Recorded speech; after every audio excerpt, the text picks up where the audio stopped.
घर में अचानक ऐसा तूफान आता है कि हर कोई हैरान रह जाता है। दादी सबके सामने साफ कह देती हैं कि अब खुशबू भाभी इस घर में नहीं रहेंगी और उन्हें तुरंत यह घर छोड़ना होगा। ये सुनते ही पूरे परिवार के पैरों तले जमीन खिसक जाती है। किसी को समझ नहीं आता कि आखिर दादी इतना कठोर फैसला क्यों ले रही हैं। तभी ईशा आगे बढ़कर दादी के सामने खड़ी हो जाती है और भावुक होकर कहती है कि अगर खुशबू भाभी इस घर से जाएंगी तो वह भी उनके साथ हमेशा के लिए यह घर छोड़ देगी। ईशा की यह बात सुनकर हर कोई चौंक जाता है।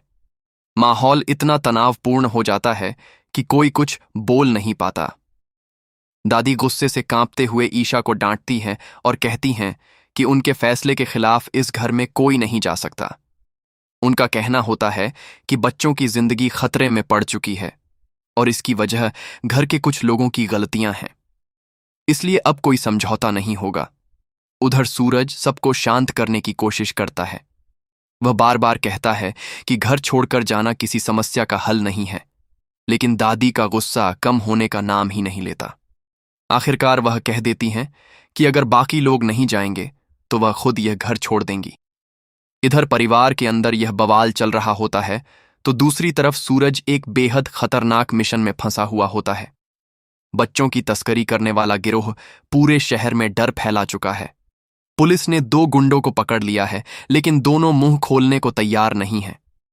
सूरज गुस्से में उनसे पूछता है कि अब तक कितने बच्चों को उठाया गया है और इस पूरे खेल का असली मास्टरमाइंड कौन है।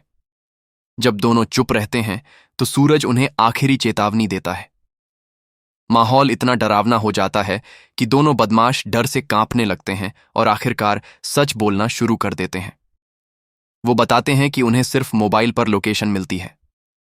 किस बच्चे को कहां से उठाना है और कहां पहुंचाना है, यही उनका काम है। असली मास्टरमाइंड कभी सामने नहीं आता। बच्चों को एंटिक फर्नीचर के ट्रक में छुपाकर दूसरे शहर भेजा जाता है। यह सुनते ही सूरज को बड़ा झटका लगता है, क्योंकि अब उसे समझ आ जाता है कि यह पूरा रैकेट एंटिक सामान के बिजनेस की एड में चल रहा है। उधर मोनिका और पूरन की जिंदगी में नया तूफान आ जाता है जब उनकी बेटी अचानक गायब हो जाती है। दोनों घबरा जाते हैं और उन्हें डर सताने लगता है कि कहीं उनकी बच्ची भी उसी गैंग के हाथ तो नहीं लग गई। शहर भर में पुलिस अलर्ट जारी कर देती है। हर जगह नाकाबंदी होती है और हर गाड़ी की जांच शुरू हो जाती है। सूरज आदेश देता है कि शहर के हर एंटिक गोदाम की तलाशी ली जाए, क्योंकि अब उसे पूरा शक हो चुका होता है। इसी बीच ईशा भी चुप नहीं बैठती। छुट्टी पर होने के बावजूद वह अपनी जान जोखिम में डालकर खुद जांच में जुट जाती है। वह बदमाशों तक पहुंचती है और पुलिस की मदद करती है, लेकिन जब सूरज को यह पता चलता है तो वह बहुत गुस्सा हो जाता है। वह ईशा को डांटते हुए कहता है कि अगर उसे कुछ हो जाता तो वह खुद को कभी माफ नहीं कर पाता। ईशा मुस्कुराकर कहती है कि उसे पूरा भरोसा था कि सूरज सही समय पर उसे बचाने जरूर आएगा। यह सुनकर सूरज कुछ पल के लिए चुप हो जाता है, क्योंकि उसके दिल की बात उसकी आंखों में साफ दिखाई देने लगती है। लेकिन कहानी का सबसे बड़ा ट्विस्ट तब आता है जब पुलिस एक टेम्पो को रोककर उसकी तलाशी लेती है। सामान के बीच कुछ अजीब दिखाई देता है। जब बॉक्स खोला जाता है तो सभी के होश उड़ जाते हैं, क्योंकि उसी में कई मासूम बच्चे छुपाए गए होते हैं। और सबसे बड़ा झटका तब लगता है जब पता चलता है कि पूरन और मोनिका की बेटी भी उसी टेम्पो में मौजूद है। ड्राइवर डर के मारे सब सच उगल देता है और बताता है कि बच्ची को गलती से बाकी सामान के साथ पैक कर दिया गया था।